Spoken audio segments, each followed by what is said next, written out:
Du besitzt etwas, das sich andere Menschen nicht kaufen können, für keinen Preis. Du kannst morgen früh aufstehen, in ein Flugzeug steigen und in 30 Ländern leben. Ohne Visum, ohne Antrag, ohne dass dich irgendjemand fragt, ob du das darfst. Und Hand aufs Herz, wahrscheinlich wirst du diese Möglichkeit nicht nutzen. Letzte Woche haben wir gesehen, wie schnell sowas möglicherweise wieder verschwinden kann. Und was du tun musst, dass auch du in Zukunft weiterhin Optionen hast, das genau wollen wir uns einmal in diesem Video anschauen.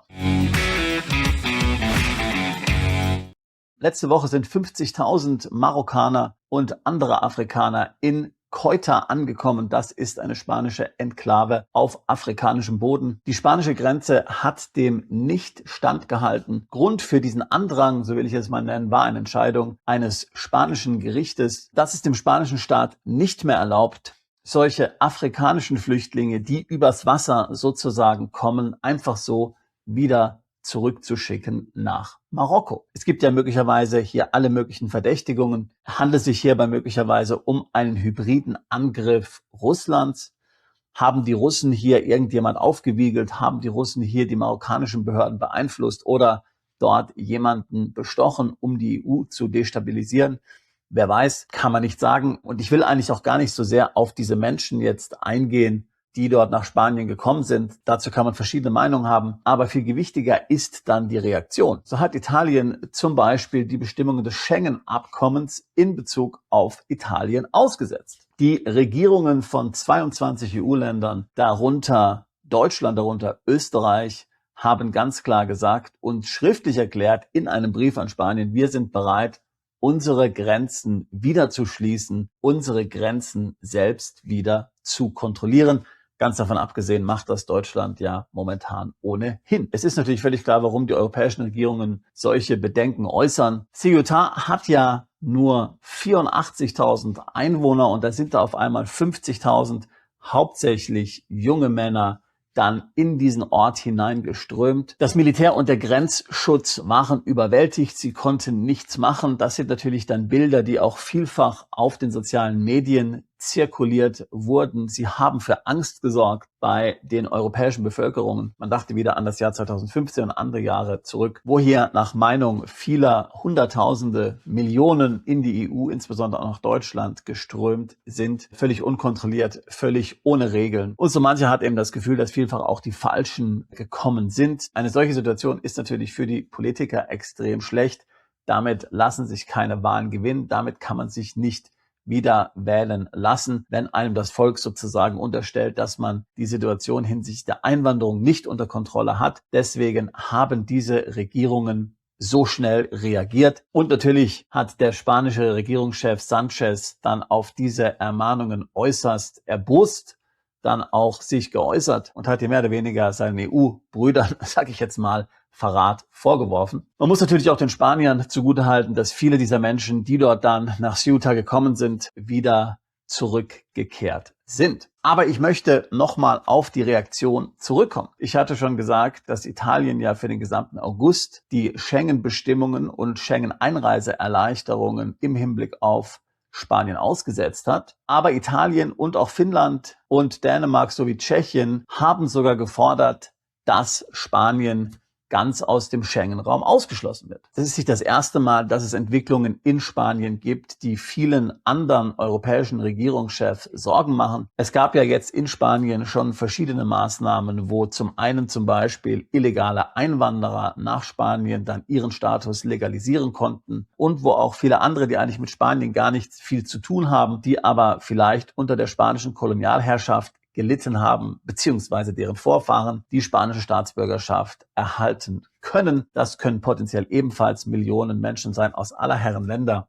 Und auch das ist natürlich vielen EU-Politikern ein Dorn im Auge. So, die vorhin angesprochenen italienischen Kontrollen betreffen natürlich nicht EU-Bürger. Wenn du einen europäischen Pass hast, dann kannst du nach wie vor ganz normal in Italien einreisen. Sie betrifft aber all jene, die zum Beispiel in der EU wohnen, aber eben keinen europäischen Pass haben, sondern eben einen europäischen Aufenthaltstitel, ein Schengen-Visum. Der nicht-europäische Ehepartner zum Beispiel, jemand, der ein Golden Visa innehat, eine Aufenthaltskarte aus Zypern oder Portugal. Sie alle können ja im Grunde genommen ohne Grenzkontrollen innerhalb des Schengen-Raumes verreisen, sich bewegen. Alle sind von diesen Bestimmungen jetzt puncto Italien betroffen. Und das ist jetzt mal ein kleiner Hinweis darauf, wie brüchig und wie anfällig eigentlich auch diese Reisefreiheit und die Personenfreizügigkeit innerhalb der EU möglicherweise ist. Ich sage nicht, dass daran sich jetzt schnell etwas ändert. Ich sage auch nicht, dass die EU auseinanderfällt oder sowas. Also nicht deswegen, möglicherweise fällt die EU irgendwann auseinander. Da gibt es ja viele relativ problematische Entwicklungen. Aber dieser Vorgang ist eine kleine Erinnerung daran, dass sich Dinge über Nacht ändern können, die dann in puncto Reisefreiheit, in puncto Personenfreizügigkeit möglicherweise signifikante Wirkungen haben. Denken wir nur an Dinge wie zum Beispiel Brexit, denken wir an Covid und geschlossene Binnengrenzen, denken wir an die Ukraine, denken wir an den Irankrieg. Niemand hatte das im Juni 2016 im Falle von Brexit erwartet oder im Februar 2020 im Falle der Ukraine. Das sind eben dann Entwicklungen, die durchaus dazu führen können, dass die Lage eskaliert und dass man eben dann als Europäer auf einmal nicht mehr in der Lage ist, in bestimmten Ländern zu leben und sich dort frei aufzuhalten. Bestes Beispiel dafür ist immer der Brexit. Ich kann mich noch gut erinnern, dass viele Mandanten von uns damals gesagt haben, naja, ich bin ja EU-Bürger, es wird sicherlich nach dem Brexit dann auch eine einfache Möglichkeit geben für EU-Bürger, weiterhin auch im UK zu leben. Pustekuchen, dazu ist es nicht gekommen. Du musstest zu einem ganz bestimmten Datum einen Wohnsitz im UK haben und wenn du das nicht hattest, dann hast du keinen Aufenthaltstitel als EU-Bürger mehr im UK wenigstens automatisch bekommen. All diejenigen, die zu dieser Zeit einen einfachen Wohnsitz im UK hatten und das nachweisen konnten, sie haben dann den sogenannten Pre-Settled Status und später den Settled Status erhalten. Sie konnten dann weiterhin legal sich im UK aufhalten und dort dann eben einen Post-Brexit-Aufenthaltstitel bekommen, bis hin zur britischen Staatsbürgerschaft. Und ich kenne extrem viele, die sich geärgert haben, dass sie dort nicht einen Zweitwohnsitz zum Beispiel beibehalten haben, um dann eben für alle Fälle, für was auch immer, einen Wohnsitz, ein Bleiberecht sich im UK sichern zu können. Und es erinnert uns im Grunde daran, was wir für ein großes Privileg haben als Europäer, als EU-Bürger, als Schweizer, als Liechtensteiner, als Norweger. Bei aller Kritik an der EU sind das ja doch sehr bedeutende Privilegien. Du kannst morgen früh aufstehen, wie ich es vorhin schon gesagt habe, dich in ein Flugzeug setzen und in Irland leben, in Portugal, Italien, Estland, ohne Visum, ohne Antrag, ohne Mindestinvestition, ohne dass dich irgendjemand fragt, ohne dass dich jemand aufhalten kann. Du kannst deine Wohnung mieten, du meldest dich an und fertig, du hast mehr oder weniger die gleichen Rechte wie die lokale Bevölkerung auch. 27 EU-Länder, dazu Norwegen, Island, Liechtenstein und die Schweiz. Wir reden ja hier ständig über das Thema zweite Staatsbürgerschaften.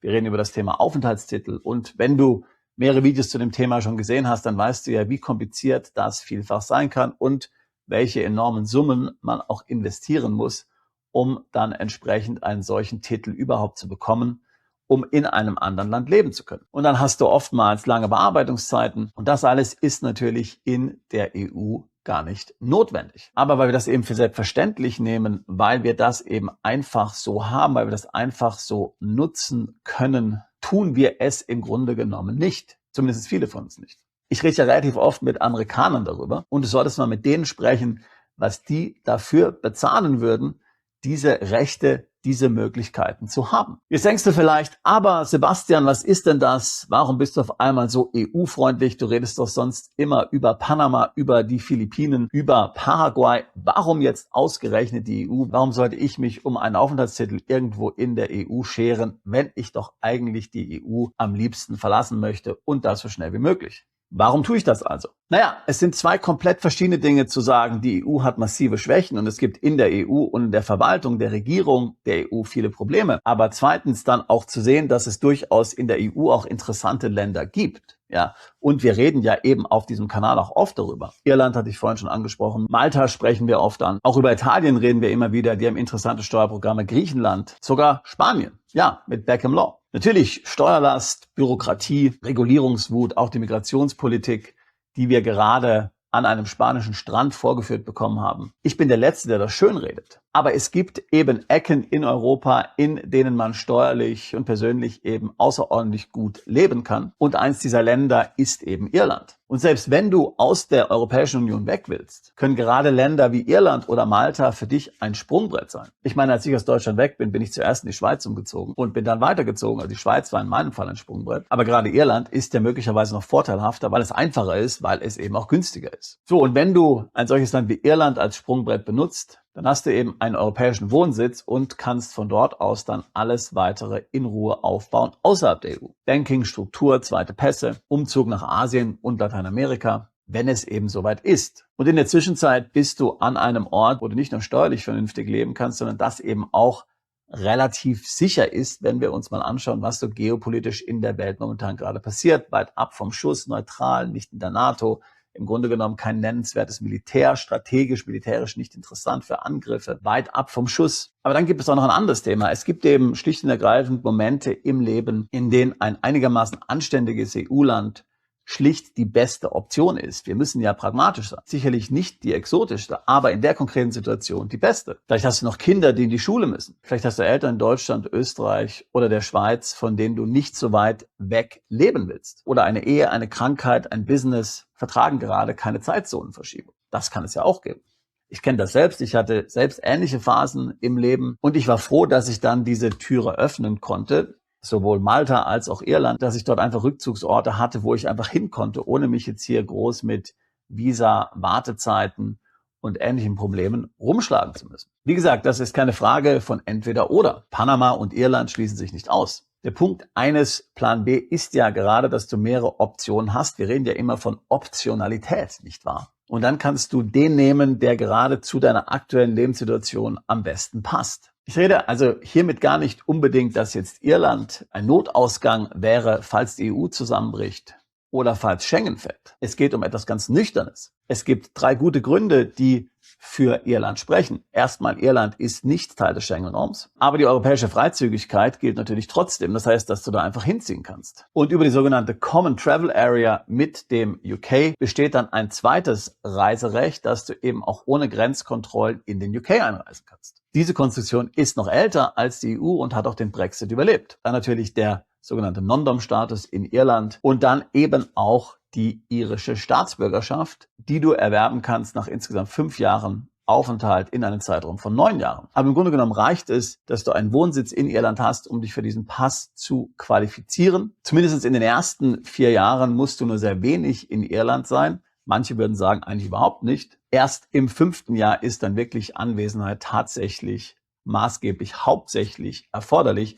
Das musst du eben sehen, ob du dir das einrichten kannst. Aber wie gesagt, das müssen ja 5 Jahre innerhalb von 9 Jahren sein, nicht 5 aufeinanderfolgende Jahre. Und der irische Pass ist einer der stärksten der Welt. Er ist genauso stark wie der deutsche Pass. Mit dem großen Vorteil, dass du mit diesem Pass eben auch wiederum zum Beispiel im UK leben kannst und auf allen anderen britischen Inseln, wie zum Beispiel der Isle of Man, Jersey, Guernsey, Sark, Alderney, wie sie alle heißen. Also Optionalität. Natürlich hat Irland seine eigenen Probleme. Es gibt dort ebenfalls eine Wohnungskrise. Man hat dort ebenso eine Migrationsdebatte. Und die Non-Dom-Regelung ist etwas, das zukünftige Regierungen möglicherweise ändern können. Darum geht's ja gar nicht. Es gibt kein Land ohne Risiko. Es gibt aber Länder, denen du nicht so vielen Risiken auf einmal ausgesetzt bist. Und deswegen entscheiden sich eben viele unserer Mandanten für einen Zweitwohnsitz in Irland, ohne natürlich auszuwandern. Das ist zunächst einfach mal nur ein Zweitwohnsitz. Und momentan kannst du das ja ganz einfach tun, denn du hast eben die vorhin erwähnten Privilegien, die eben alle EU-Bürger haben. Aber wie wir jetzt gesehen haben, das Ganze könnte brüchig sein. An dem Ganzen könnte sich möglicherweise in Zukunft etwas ändern. Und wir sehen es ja überall auf der Welt. Bei allen Residence-Programmen wird es immer schwieriger. Die Latte wird immer höher gelegt. Es werden höhere Investments vorgeschrieben. Du hast möglicherweise kein bleibendes Aufenthaltsrecht.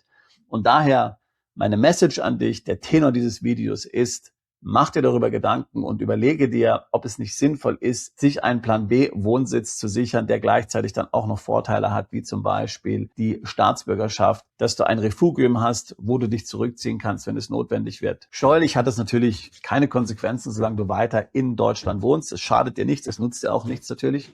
Aber das ist dann zum Beispiel auch ein Standort, den du für Bankkonten verwenden kannst. Eine offizielle Adresse an einem anderen Ort und eben, wie ich es vorhin gesagt habe, möglicherweise auch einen Rückzugsort. Vielleicht willst du ja sogar selbst relativ viel Zeit in Irland verbringen oder auch nur einige Monate im Jahr. Steuerlich gesehen sehr einfach, solange du dort nicht 183 Tage bist, fällt das steuerlich nicht ins Gewicht in Irland. Dort gibt es keine komplizierte Regelung wie in Deutschland, wo auch ein Wohnsitz zum Beispiel die Steuerpflicht auslöst. Also im Hinblick dessen, was jetzt gerade wieder in Spanien passiert ist und die Reaktion darauf der EU-Politiker, die wir verfolgen konnten, die uns immer wieder hier ins Gedächtnis ruft, dass im Grunde genommen Privilegien wie die Personenfreizügigkeit, wie die Reisefreiheit innerhalb der EU auch sehr schnell eingeschränkt oder eingestellt werden können, wo Dinge wie zum Beispiel der Austritt eines EU-Landes dazu führen kann, dass man dann dort eben nicht mehr die gleichen Privilegien genießen kann. Das alles sollte dir im Grunde genommen ins Gedächtnis rufen, dass du das nicht als Selbstverständlichkeit betrachten solltest, sondern im Grunde genommen als eine Situation, die dir Optionen gibt. Aber du solltest jetzt handeln, bevor die Türen zugehen. So redet man zum Beispiel auch in Irland darüber, dass die Anforderungen an die zweite Staatsbürgerschaft, also ihre Staatsbürgerschaft zu bekommen,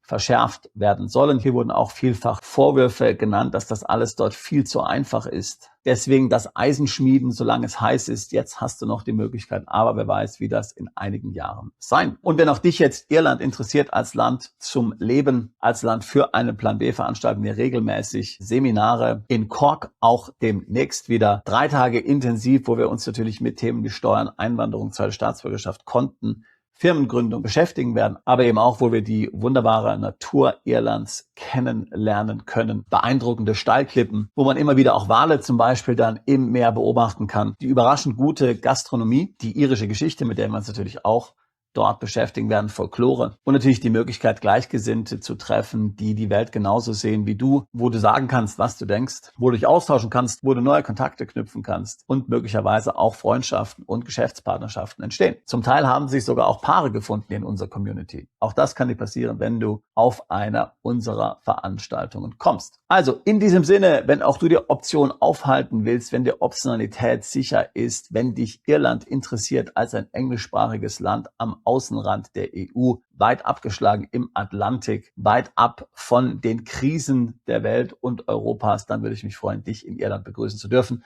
bei unserem nächsten Seminar. Und natürlich, wenn du nicht kommen kannst, können wir dich jederzeit im Hinblick auf deine Auswanderung beraten. Ich habe selbst in Irland gelebt. Ich kenne Irland sehr gut. Buche gerne ein Beratungsgespräch mit uns. Link auch dazu in der Beschreibung dieses Videos. Das ist genau das, was wir seit 20 Jahren tun. Wir helfen Mandanten, sich im Ausland steuerlich zu optimieren, einen Plan B zu etablieren, zweite Staatsbürgerschaften zu erhalten, Steuern zu sparen, ihr Vermögen zu sichern. Ich würde mich freuen, auch dich als bald zu unserer Mandantschaft zählen zu können. Bist du Unternehmer, Freiberufler oder Investor? Zieht es dich schon lange ins Ausland? Mach heute den ersten konkreten Schritt in eine Zukunft mit mehr Geld und mehr Freiheit. Buche ein Beratungsgespräch mit Sebastian und seinen Kollegen. Unsere Kanzlei unterstützt Mandanten wie dich dabei, deine Steuerlast legal zu reduzieren, Vermögen aufzubauen und zu schützen und deine persönliche Freiheit zu maximieren. Profitiere jetzt von unserem Fachwissen und unserem Netzwerk. Gehe zu mandatierung.com und werde Mandant unserer Kanzlei.